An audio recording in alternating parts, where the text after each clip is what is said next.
Parfois, on vient de rencontrer quelqu'un, la relation se passe bien, ça fait peut-être quelques mois ou quelques semaines, mais au fond de nous, il y a des moments où on n'ose pas vraiment être nous-mêmes.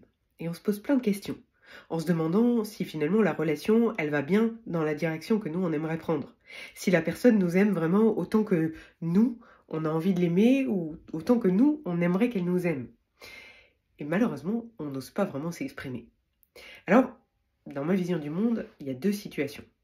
Soit, en réalité, on souffre d'une blessure d'abandon, et donc on est en train de vibrer la dépendance, et je crois que la meilleure solution, c'est d'abord d'aller se réparer en profondeur pour être libre émotionnellement, parce que sinon, on va s'imaginer des dangers, voire des amours, là où en réalité, il n'y en a pas.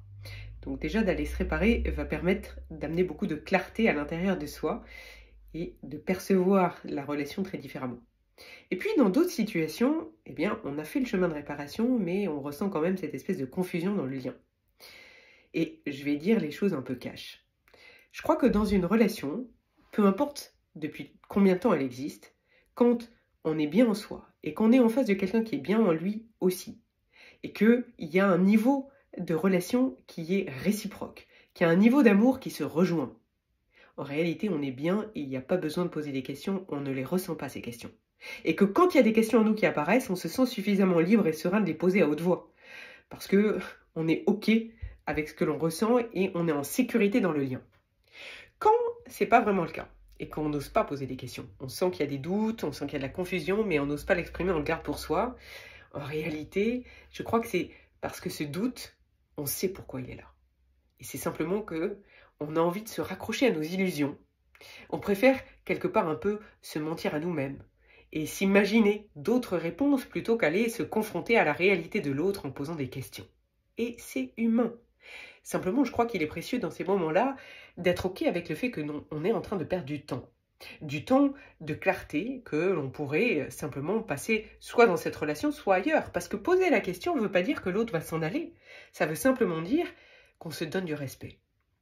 Et encore une fois, je parle pour tous ceux d'entre vous, comme pour moi, pour qui le doute n'est pas confortable. Pourquoi? Parce que dans ma vision du monde, le doute, quand je doute de quelqu'un, quand je doute d'une relation, quand je doute d'un lien, quand je doute de ma capacité à pouvoir être moi-même dans une relation, eh bien je suis en train de perdre de l'énergie. Je suis en train d'abîmer l'estime que j'ai de moi-même et donc je joue contre mon camp.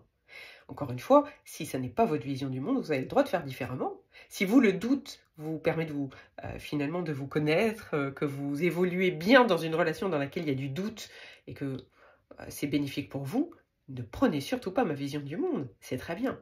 Simplement, je crois que personne ne peut respecter quelqu'un qui ne se respecte pas lui-même. Donc si vous faites partie de ceux qui ont une vision du monde comme la mienne, que quand il y a du doute, il y a de la confusion, et que la confusion baisse le niveau d'énergie, abîme l'estime de soi, et qu'en fait, en entretenant ce doute, en mettant un cache sur nos yeux, en ayant masqué la réalité, simplement parce qu'on marche sur des œufs, en fait, on ne se respecte pas soi-même, là, eh bien, on est en train de perdre du temps qualitatif.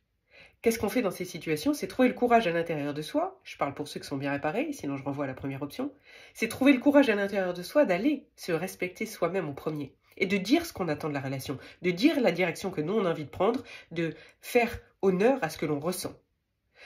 Ça ne veut pas dire qu'on demande à l'autre de faire pareil. Ça veut dire qu'on laisse la liberté à l'autre de penser, de ressentir, de vouloir des choses qui sont différentes, mais simplement on reconnaît où on en est. Libre à nous ensuite, en fonction de la réponse que l'on reçoit, de rester ou non dans la relation. On n'est pas en train de vouloir contraindre l'autre à prendre la même voie que la nôtre. Simplement en reconnaissant que peut-être en exprimant ce qui est juste pour nous, en ayant identifié nos besoins et en les respectant, en les exprimant, je crois qu'on est en train simplement de manifester un profond respect de nous-mêmes, d'honorer notre estime de nous-mêmes et donc d'offrir à l'autre l'opportunité d'en faire de même, plutôt que finalement en acceptant la confusion, on autorise aussi la maltraitance par la confusion. Vous voyez la grande différence?